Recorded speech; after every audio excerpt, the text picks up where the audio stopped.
இப்போ நம்ம கத்திரிக்காய் பொரியல் பண்ண போகிறோம். எப்படி பண்ணலாம் அப்படிங்கிறத பார்க்கலாம்.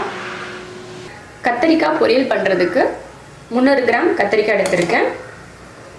ஒரு பெரிய வெங்காயம் சின்னதாக கட் பண்ணி வச்சுருக்கேன். சின்ன வெங்காயம் கூட எடுத்துக்கலாம்.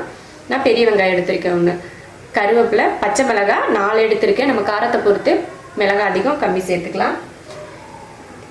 தேங்காய் துருவல் 2 ஸ்பூன் எடுத்திருக்கேன். இப்போ பொரியல் எப்படி பண்ணுறதுன்னு பார்க்கலாம். கத்திரிக்காயை கட் பண்ணியாச்சு. இது போல் இப்போ பொரியல் ரெடி பண்ணலாம். எண்ணெய் காஞ்சதும் கடுகு உளுந்து சேர்த்துக்கலாம். கடுகு பொரிஞ்சது வெங்காயம், பச்சை மிளகாய், கருவேப்பிலை 3 சேர்த்துக்கலாம்.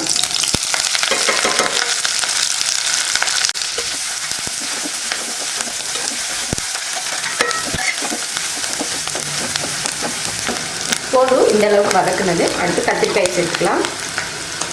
ரொம்ப வதக்க தேவையில்லை, வெங்காயம் கொஞ்சமாக வதக்கினா போதும்.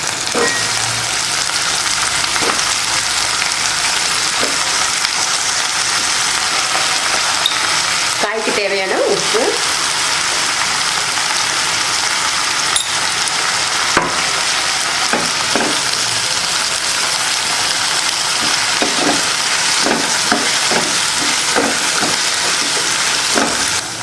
கொஞ்சம் மஞ்சள்தூள் சேர்த்துக்கலாம். அதிகம் வேணா லைட்டாக சேர்த்துக்கலாம். மஞ்சள்தூள் கட்டாயம் கிடையாது, ஆனாலும் கொஞ்சமாக சேர்த்துக்கலாம்.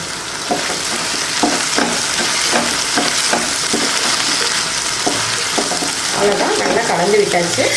கத்திரிக்காய்க்கு அதிகமாக தண்ணி ஊற்றி வேக வைக்கக்கூடாது. கத்திரிக்காய் சீக்கிரமாக வெந்துடும். அதனால தண்ணியெல்லாம் ஊற்றுறதுக்கு அவசியம் இல்லை. இருந்தாலும் அடி பிடிக்கும் அப்படின்னு இருந்துச்சுன்னா லைட்டாக இப்போ கையில் இப்படி தண்ணி தெளித்து இப்படி ஊற்றி விட்டால் போதும். அந்த அளவுக்கே போதும்.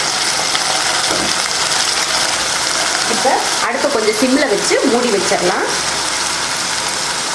1 நிமிஷத்துக்கு மூடி வச்சுட்டு அதுக்கப்புறமா எடுத்து கிளறி விட்டு மறுபடியும் மூடி வச்சுக்கலாம்.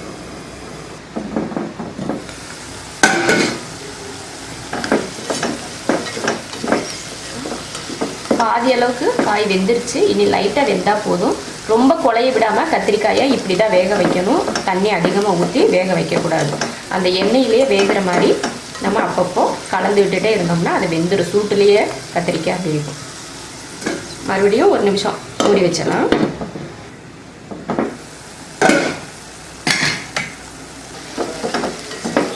பாருங்கள், கத்திரிக்காய் சூப்பராக குழையாமல் அழகாக வெந்திருக்கு. இங்கே எடுத்து காட்டுறேன். முடியல, நல்லா வெந்திருக்கு. இதுக்கு மேலே வேக வச்சா கத்திரிக்காய் குழஞ்சு போயிடும். அதனால் இதோட விட்டுறலாம். இதில் தேங்காய் துருவல் போட்டுக்கலாம். தேங்காய் துருவல் போடணும்னு அவசியம் இல்லை. நமக்கு பிடிச்சா சேர்த்துக்கலாம், இல்லைன்னா சேர்த்துக்க தேவையில்லை.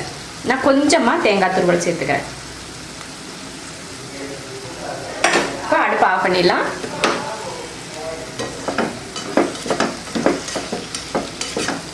அவ்வளோதான், கத்திரிக்காய் பொரியல் ரெடி ஆயிடுச்சு. கத்திரிக்காய் மட்டும் எப்படி செஞ்சாலுமே ருசியாக இருக்கும். கத்திரிக்காய் சும்மா சுட்டு ஏதாவது மிளகாய் போட்டு பிசைஞ்சு சாப்பிட்டா கூட ரொம்ப நல்லாயிருக்கும்.